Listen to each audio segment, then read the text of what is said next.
94.3 The Dude is very grateful to our men and women in uniform.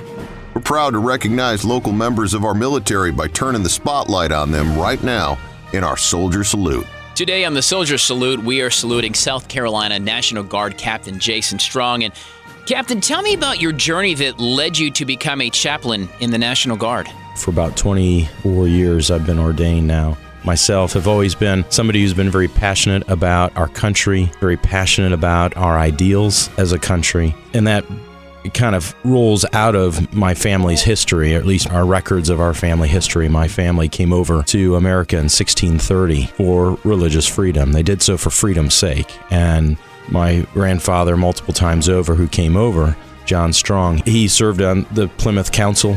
And so my family has had an involvement with this nation from its earliest days before it was a nation. I've kind of shared that narrative with my own family. And that kind of blossomed into, as I toyed with going into the military right out of seminary, and it just didn't ever really seem to work. But it was something we toyed with and kicked around a couple different times while I was pastoring for 20 years. I had a family member in the Civil War who was awarded the Medal of Honor, and he had enrolled at 44. At my age, at 44, I just thought, if he could do that in 1860s, I can do that in these days at 44. Long and short, 20 days before I turned 45, I was commissioned in the Army as a chaplain with the South Carolina Army National Guard. Captain, when you talk about the duty and the sacrifice that is made by the brave men and women like yourself and, of course, other members of the military in any branch, but what would you like folks to really kind of take away from that duty and sacrifice that's made on the part of the families? Recognizing that freedom comes with a sacrifice, with a cost,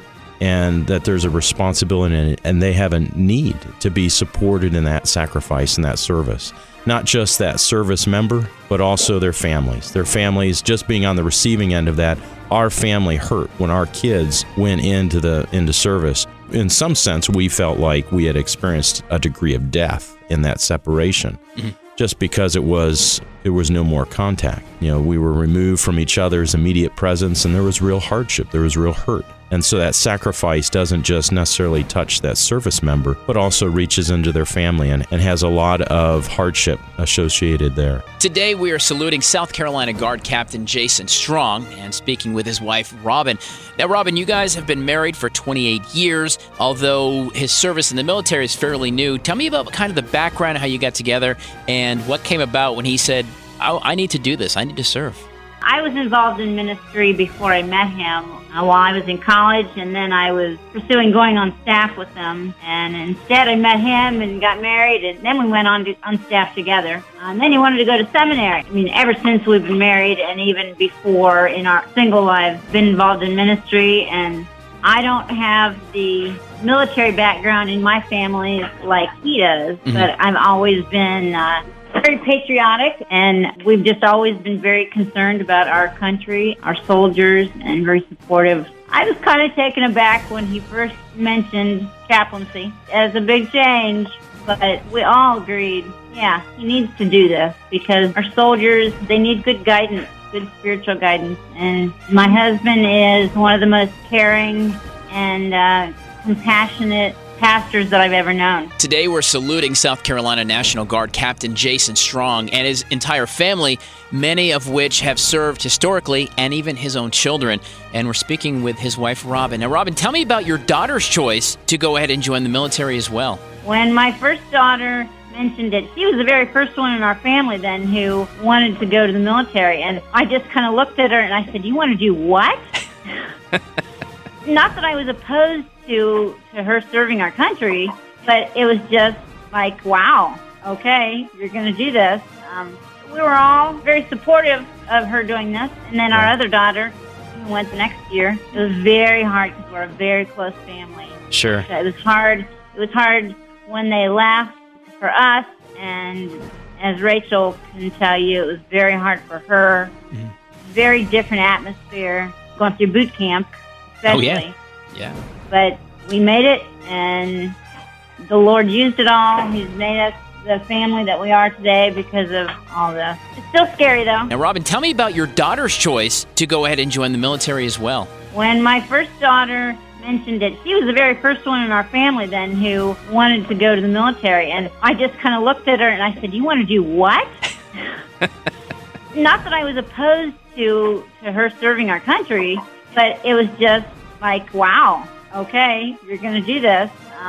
We were all very supportive of her doing this. And then our other daughter, who went the next year, it was very hard because we're a very close family. Sure. So it was hard. It was hard when they left for us, and as Rachel can tell you, it was very hard for her. Mm-hmm. Very different atmosphere, going through boot camp, especially. Oh, yeah. But we made it, and the Lord used it all. He's made us the family that we are today because of all this. It's still scary, though. Today we're saluting South Carolina National Guard Captain Jason Strong, but he's not the only Strong that has served our country. His family lineage is there. His daughters, his son, have all served our country as well. So speaking with Rachel Strong, Rachel, I guess it's been kind of in your blood to serve our country. Well, this was back in when we were living in Winesburg, Ohio, the Amish capital of the United States. I was currently attending college and studying a history major. In particular, I was in several World War II classes. It may have been part of what sparked my interest. But also, like you said, it's kind of in our blood.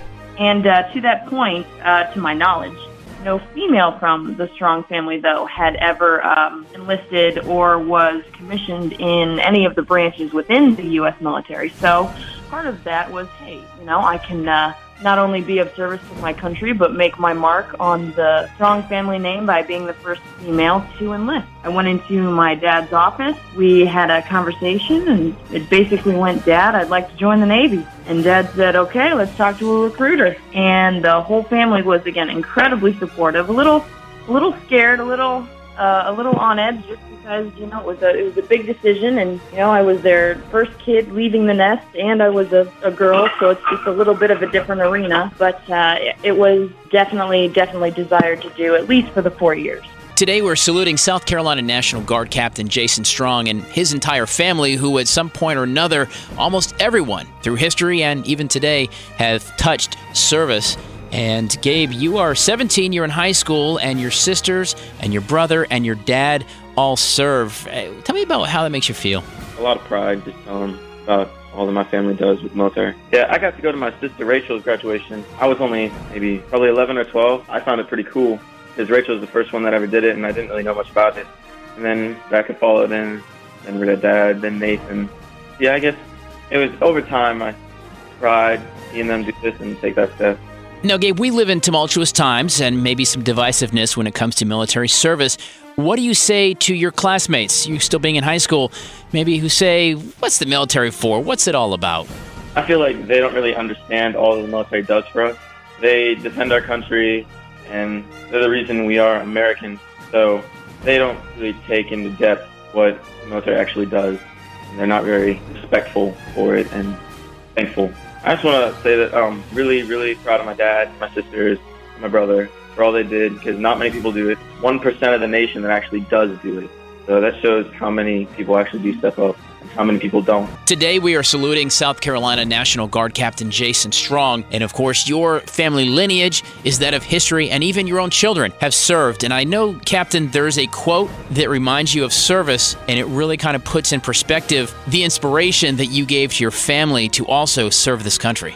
When Stonewall Jackson was talking with Captain Bodine, and Captain Bodine asked him, "How can you lead into the battlefield?" And Stonewall Jackson said something to the effect, "My faith teaches me that God has fixed the time of my death just as he has fixed the time of my birth." In so many words, if I'm right with the Lord, then I can be as comfortable on the battlefield as I am in bed, and I can rest in those things. And if all men knew this, all men would be equally brave.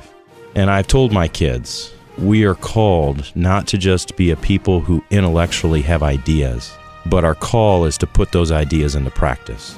That's what caused them to join in the Navy, to serve in a protected area, to say, I'll take up the 11 Bravo position. I'll go where others don't want to go. I'll raise my hand. We believe in America. We believe in America's military. We believe in America's men and women who serve in the military. It's not a faceless organization, and so we want to serve them as they serve our nation in securing these great things. Thanks for joining us in our Soldier Salute. This salute to our local soldiers on 94.3 The Dude is presented by Liberty Tax Service and All American Heating and Air. American and proud of it.